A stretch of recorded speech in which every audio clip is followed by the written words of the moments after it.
Jadi ada soal jika sebuah benda ditempatkan pada jarak 2 kali jarak fokus di depan cermin cekung, maka akan diperoleh bayangan yang bersifat, oke, berarti kan di sini diketahui bahwa jaraknya atau S-nya 2 kali jarak fokus 2F.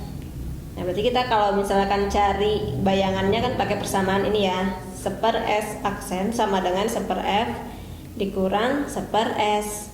Berarti kan 1/F dikurang 1/S nya sama dengan 2F. 2F berarti akan didapatkan 2F dibagi F2 dikurang 1 atau sama dengan 1/2F. Berarti dari sini didapatkan bahwa bayangannya atau S aksennya adalah 2F. Nah, 2F ini berarti kan S aksennya sama dengan S. Dari persamaan perbesaran bayangan di mana S aksen per S itu sama dengan H aksen per H. Jadi jika S aksennya sama dengan S, maka H aksennya juga sama dengan H. Berarti kemungkinan jawaban yang benar kan adalah A, D, atau E. Nah, sekarang kita lihat bayangannya yang kita hasilkan tadi 2F ini, dia kan bernilai positif.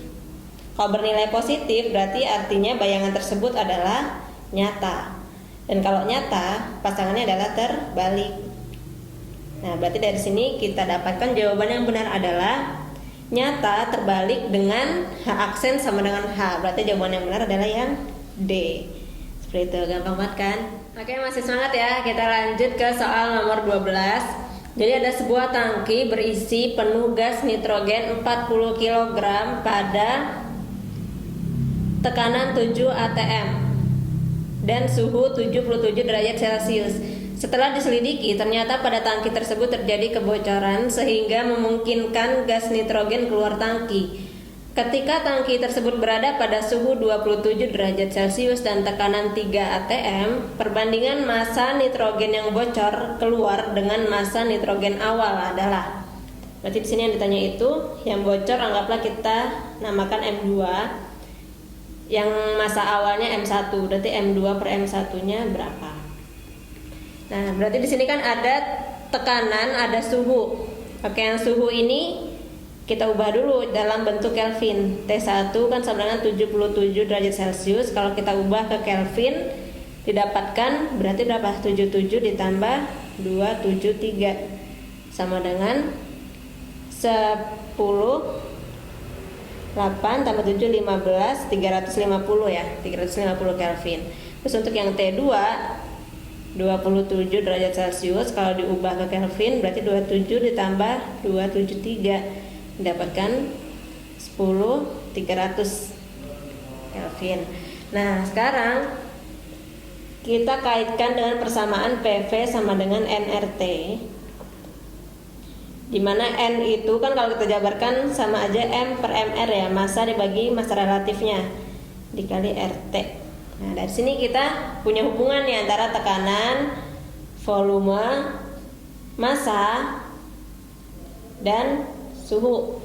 Berarti ya udah kita bandingkan aja P1 V1 per P2 V2 sama dengan M1 kali T1 per M2 kali T2. Kenapa R sama ML tidak ketulis? Karena kan nilainya sama atau konstanta, berarti nanti kan bisa dicoret, jadi nggak usah ditulis. Nah, dari sini kita tuliskan P1 nya tadi 7, V1 nya singkirkan gas. Oh, untuk V nya ternyata juga konstan ya, volumenya juga konstan, jadi nanti bisa dicoret.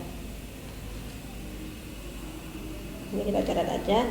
Jadi kan P1 nya 7, P2 nya 3 sama dengan M1 nya, kita tulis aja dulu M1 per M2 dikali T1 nya 350 per 300. Nah, ini kalau kita bagi 3 sama 300 kan dapat 100. 7 sama 350 dapat 50. Nah, ini kalau nolnya kita coret juga bisa. Berarti dari sini dapatkan bahwa 5M1 sama dengan 10M2. Yang ditanya adalah M2 per M1. Berarti M2 per M1 itu nanti sama dengan 5 per 10 atau sama dengan 1 per 2. Jadi jawaban yang benar untuk nomor 12 adalah yang A, 1:2. Oke, kita lanjut ke nomor 13. Ini tentang listrik dinamis. Jadi ada sebuah kawat silindris yang mempunyai jari-jari R dan panjang L dialiri arus sebesar I. Jika baik R dan L diperbesar dua kali dan arus yang mengalir dipertahankan tetap, pernyataan yang benar mengenai kawat tersebut adalah. Nah, di sini berarti kan yang diketahui adalah jari-jarinya diubah menjadi dua kali semula, dan juga panjang kawatnya juga diubah jadi dua kali semula.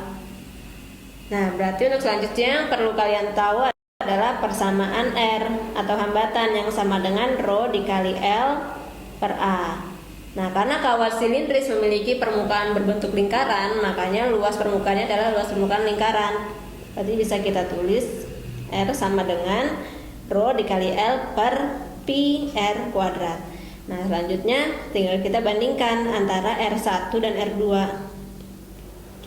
R1 per R2 sama dengan Rho dikali L1 per pi R1 kuadrat dikali pi R2 kuadrat per Rho dikali L2. Nah, berarti ini kan sama dengan yang bisa dicoret si Rho karena tetap dengan pi-nya.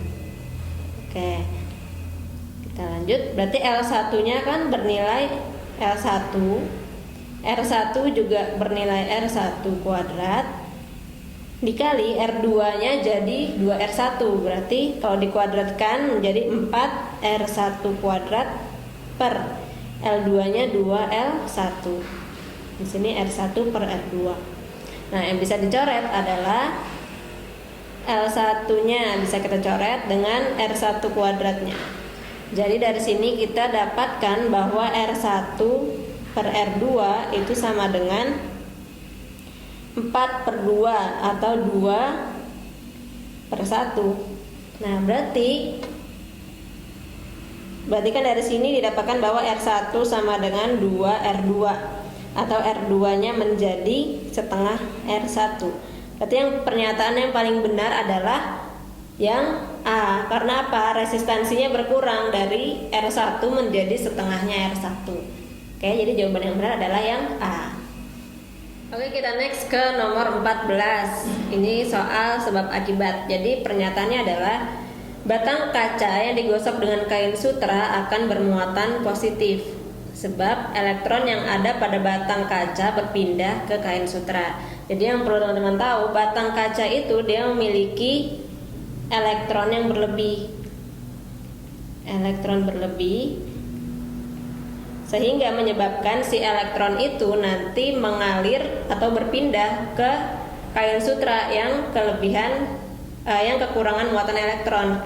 Nah, jadi untuk pernyataannya adalah benar. Karena batang kaca yang awalnya negatif, terus elektronnya pindah ke kain sutra menyebabkan si batang kaca menjadi bermuatan positif. Sebabnya elektron yang ada pada batang kaca berpindah ke kain sutra ini juga betul. Apakah berhubungan? Ya, mereka berdua berhubungan. Jadi kalau benar-benar berhubungan, jawabannya adalah yang A.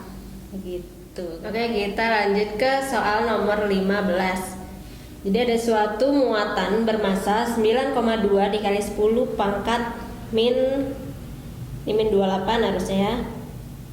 10 pangkat min 28 kg bergerak memotong secara tegak lurus medan magnetik 2 Tesla seperti ditunjukkan pada gambar. Jika muatan sebesar 3,2 kali 10 pangkat min 9 kolom dan jari-jari lintasannya 2 cm, maka kecepatan muatan tersebut adalah, yang perlu kalian ingat adalah jika antara B dan V adalah tegak lurus,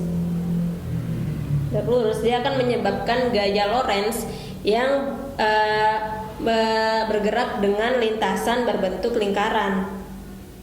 Ya, karena kalau gaya Lorentz-nya lintasannya lingkaran, itu artinya adalah lintasan F lingkaran Itu artinya adalah si gaya Lorentz ini nantinya akan bergerak selalu menuju ke arah pusatnya. Oleh sebab itu gaya Lorentz di sini bisa kita tuliskan menjadi gaya Lorentz itu nanti sama dengan gaya sentripetal, karena arahnya si gaya Lorentz ini kan menuju ke pusat. Nah, sentripetal. Nah, dimana gaya Lorentz itu persamaannya adalah B dikali Q dikali V, sedangkan gaya sentripetalnya adalah M dikali V kuadrat per R. Nah, di sini V-nya bisa kita coret 1 menjadi B dikali Q sama dengan, kalau R-nya kita pindah ke sisi kiri berarti B dikali Q dikali R sama dengan M dikali V. Nah, yang kita cari adalah V-nya. Berarti V sama dengan B dikali Q dikali R per M. Oke, kita masukkan. B-nya katanya adalah 2 Tesla.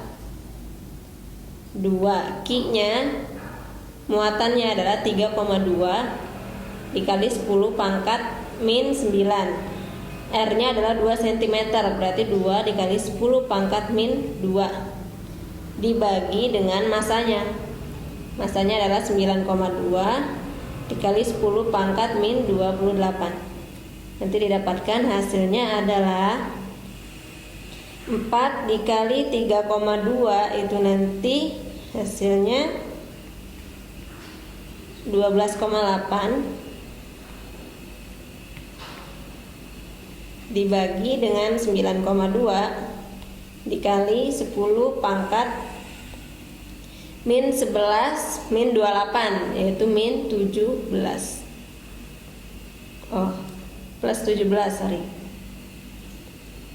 Min 11 dikurang min 28 berarti pangkat 17. Nah, ini kalau kita kerjakan 12,8 dibagi 9,2 itu nanti dapat 1,39 dikali 10 pangkat 17. Jadi untuk soal nomor 15 jawaban yang benar adalah yang D ya, 1,39 dikali 10 pangkat 17 meter per second. Oke.